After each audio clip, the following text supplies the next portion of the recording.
Bienvenidos y bienvenidas a esta sección de conceptos de Docker.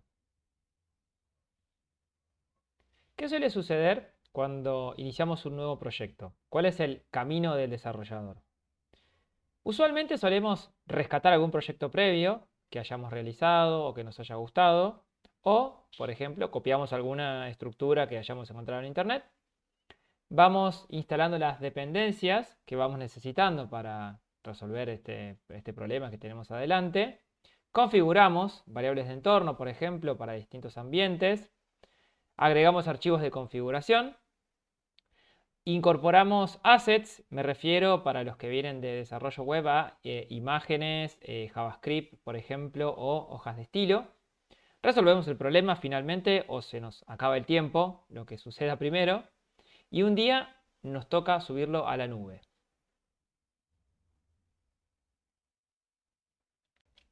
¿Cómo son los proyectos de desarrollo en distintas plataformas? Si por ejemplo están trabajando en Node.js, pueden llegar a tener una estructura muy simplificada como la que les muestro aquí, en la cual entre varias carpetas en las que se guardan, por ejemplo, las vistas, las rutas, por ejemplo, los assets que les comentaba hoy, va a haber un archivo muy particular, que siempre es necesario, que es el package.json, en el cual, se los detallo aquí a la derecha, se suelen guardar entre el nombre de la aplicación, la versión, el autor, las licencias y demás, la sección de dependencias que vemos aquí. Generalmente, en un proyecto de Node, uno lo que tiene que hacer es correr npm install para instalar estas dependencias, y una vez que están instaladas en la carpeta local, lo que hace luego es correr npm run start, por ejemplo, que es el script que tenemos aquí en este proyecto, y con eso levantamos nuestra aplicación.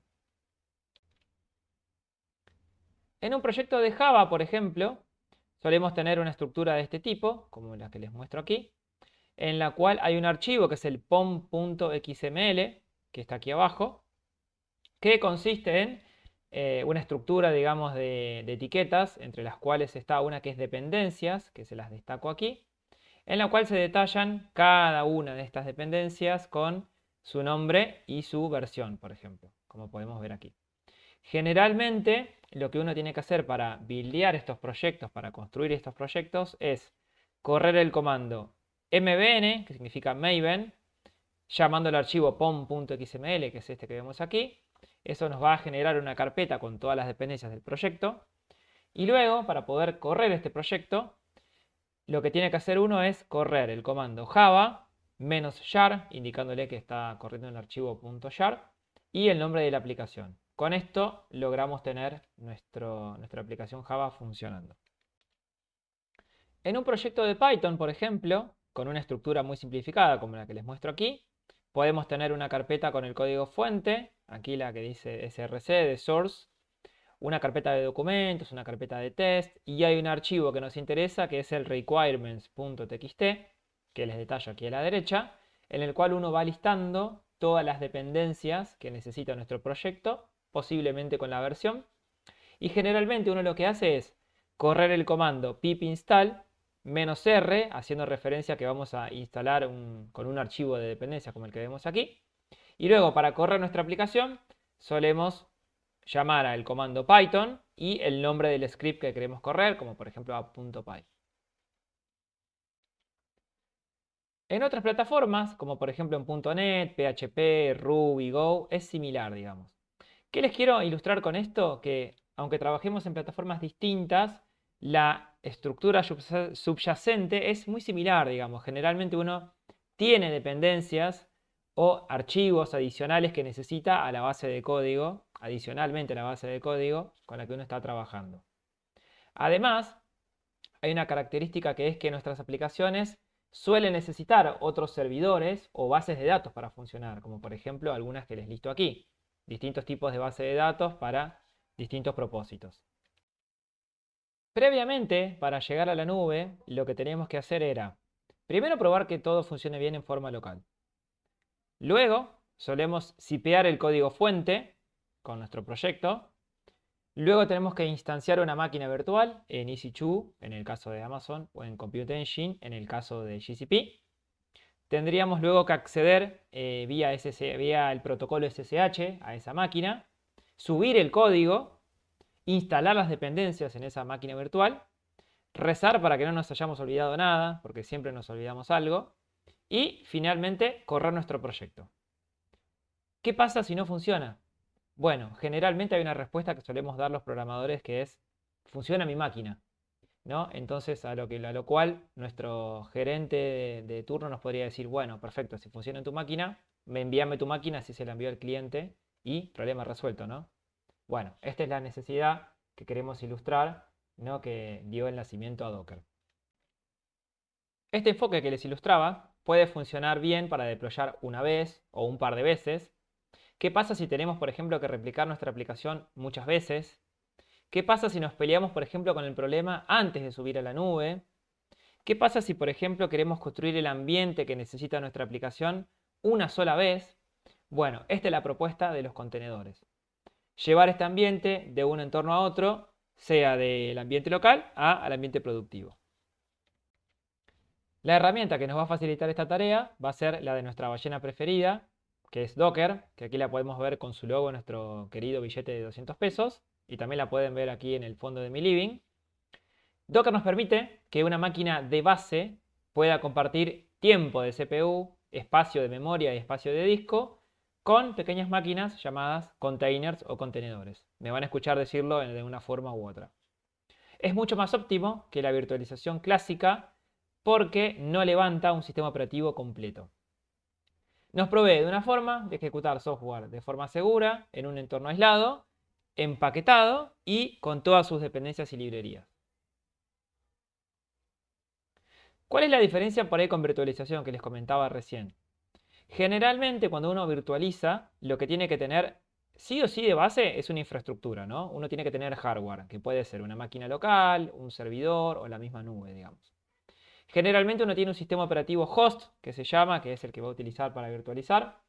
Este sistema operativo host tiene un software que se llama hipervisor, que es el que permite que distintos otros sistemas operativos invitados o guest puedan acceder a los recursos físicos, a los recursos de hardware de esta máquina. Y en estos sistemas operativos guest, como ven aquí, uno lo que tiene son librerías, binarios, dependencias que necesita nuestra aplicación, y arriba de esto corre nuestra aplicación en cualquiera de las plataformas que les mencionaba hace un momento, digamos. Entonces podemos decir que nuestra aplicación, para funcionar, necesita todo esto, que es un sistema operativo de base, binarios, librerías y la aplicación. Tengan presente que el sistema operativo de host, que está aquí, puede ser diferente al sistema operativo guest. Por ejemplo, aquí podría tener un Windows que está virtualizando un Linux, o podría tener el caso contrario, o podría tener distintas versiones de Linux aquí encima, así que no habría problema con eso. En el caso de Docker, la propuesta es que reemplacemos el hipervisor por otro servicio que se llama el Docker Engine, que ya no va a permitir virtualizar un sistema operativo completo, sino que va a intentar compartir la mayor cantidad que se pueda del sistema operativo de base con la aplicación que está virtualizando. Estos conceptos van a quedar un poquito más claros en la medida que lo utilicemos. ¿Cuáles son las principales propiedades de los contenedores? Bueno, un contenedor es un proceso autocontenido del sistema operativo. Se lanza a partir de una imagen. Esta imagen tiene todo lo necesario para que el contenedor pueda correr, es decir, es autosuficiente. No es necesario crear una imagen a partir de un sistema operativo completo. Es mucho más liviano, por lo tanto, que una máquina virtual. Todos los contenedores son independientes entre sí y del entorno en el que corren, y permiten aprovechar mucho mejor los recursos de hardware del host. La arquitectura de Docker es de tipo cliente-servidor. Lo que solemos tener es el Docker Engine, es un daemon del sistema operativo, o sea, es un servicio que corre permanentemente, salvo que lo detengamos. Y para interactuar con él, lo hacemos mediante una REST API que él mismo expone, a la cual podemos acceder mediante un Docker CLI, o sea, mediante una serie de comandos que uno ejecuta para conectarse con este servidor. Este servidor, este Docker Daemon, el del Docker Engine, maneja principalmente la red, como vemos aquí, y los volúmenes de datos. Se encarga de esas dos cosas. Y generalmente lo que uno hace con el Docker CLI, con el Docker Client, es gestionar imágenes y contenedores, que son los dos conceptos principales que tenemos dentro de la arquitectura de Docker. Aquí debajo les dejo la referencia de donde saqué esta imagen. Las dos partes, el Docker Engine y el Docker CLI, se suelen instalar juntas. Docker es software libre y tiene una edición comunitaria. También se puede contratar una edición corporativa que viene con soporte de algunos features adicionales. Corre en las tres plataformas más utilizadas, en Linux, en Windows y en Mac. En el caso de Linux corre de forma nativa y comparte el kernel con sus containers. Por kernel me refiero a la parte del sistema operativo que corre directamente por encima del hardware y da un acceso controlado al mismo, digamos, es la parte esencial de cualquier sistema operativo. En Windows corre a través de Hyper-V, es decir que aprovecha muchas de las instrucciones específicas de virtualización que tiene Windows. Y en Mac corre a partir de HyperKit. Antes lo que solía suceder era que tanto en Windows como Mac, como no había soporte nativo, se tenía que correr literalmente una virtualización mediante VirtualBox. Dijimos que los contenedores son procesos, entonces comparemos ahora cómo se crea un proceso regular contra un contenedor de Docker. Dijimos que uno, a nivel esquemático, ¿no? Tiene un hardware físico, una computadora, nuestra o en la nube, que está por aquí debajo. Por encima de ella uno corre un sistema operativo, ¿no? Un sistema operativo tiene procesos, ¿no? Los que les dan vida al sistema, digamos, procesos propios o procesos de aplicaciones nuestras. Y hay un proceso especial que es el Docker Engine, ¿no? Que es el que se va a encargar de gestionar nuestros contenedores. Esta es la idea general que tenemos aquí. Un proceso regular del sistema operativo, generalmente, si estamos en una plataforma de tipo Windows, se corre a partir de un .exe, un archivo .exe previamente instalado en el sistema. Este archivo .exe, por ejemplo, pudo haber sido compilado a partir de un código fuente escrito en alguna de las plataformas soportadas por Windows en este caso. En el caso de los lenguajes interpretados, bueno, no tendríamos un .exe, sino que tendríamos un script. Para el caso de un contenedor, lo que tenemos que pensar es que la idea es que tengamos nuestro código, nuestras dependencias y, por ejemplo, alguna plataforma de base, algún sistema operativo de base, por ejemplo, ¿no? Entonces, todas estas cosas se especifican en un archivo que se llama Dockerfile, que se los muestro aquí, y más adelante les voy a contar cómo se construye, ¿no? Y lo que tenemos que hacer es este archivo, ¿no? Esta receta de construcción, se la vamos a tener que pasar al Docker Engine para que él mismo construya una imagen de Docker. Esta imagen de Docker se construye mediante el comando docker build, que lo vamos a correr ahora en la sección práctica, y el resultado es la imagen de Docker, ¿no? Que se construye a partir de las instrucciones que estaban dadas en el archivo Dockerfile. Piensen que el resultado del Dockerfile sería algo parecido a lo que era el .exe en el caso del código, en el proceso estándar de construcción de una aplicación compilada de Windows. Dijimos que se construye mediante Docker build y, como tenemos esta imagen aquí, para transformarlo en un proceso del sistema o en un contenedor propiamente dicho, tenemos que utilizar el comando docker run. A partir de esta imagen de Docker, por ejemplo, podemos lanzar todos los contenedores que necesitemos, con distintas configuraciones, por ejemplo. Y la propuesta, la esencia de Docker es que si nosotros tenemos esta receta de construcción, digamos, de imágenes, podemos, por ejemplo, irnos a otra computadora con otro sistema operativo, por ejemplo, que tenga corriendo un Docker Engine y que logremos generar este proceso que sea idéntico a este a partir de contenedores. Este esquema generalmente es más complicado cuando solemos utilizar lenguajes compilados directamente para un sistema operativo. Por ejemplo, les pudo haber pasado que se llevaron un .exe de, por ejemplo, Windows 7 a Windows 10 y no le funcionó, por ejemplo, ¿no? Es este esquema que les estoy mostrando aquí. Que muchas veces esto no funciona porque, ¿qué pasa? Este compilado está fuertemente atado al sistema operativo de base. Así que en ese caso no funciona y por eso es que la propuesta de Docker nos sirve para solventar este problema.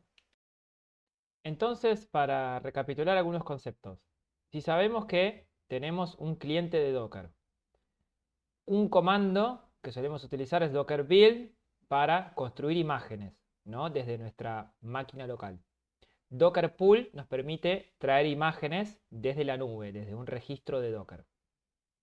Docker run nos sirve para, a partir de una imagen, correr un contenedor, ¿no? Todo esto lo hacemos a través del cliente.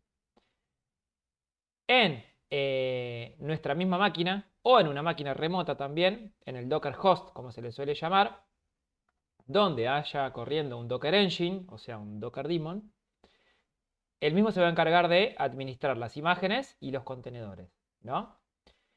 ¿Dónde están alojadas estas imágenes? Bueno, en un registry, como por ejemplo pueden serlo Docker Hub o alguno en Amazon o alguno en GCP, por ejemplo. ¿Qué hay en esos Docker Registry? Imágenes de Ubuntu, imágenes de otros sistemas operativos, imágenes de base de datos, imágenes de servidores web, por ejemplo.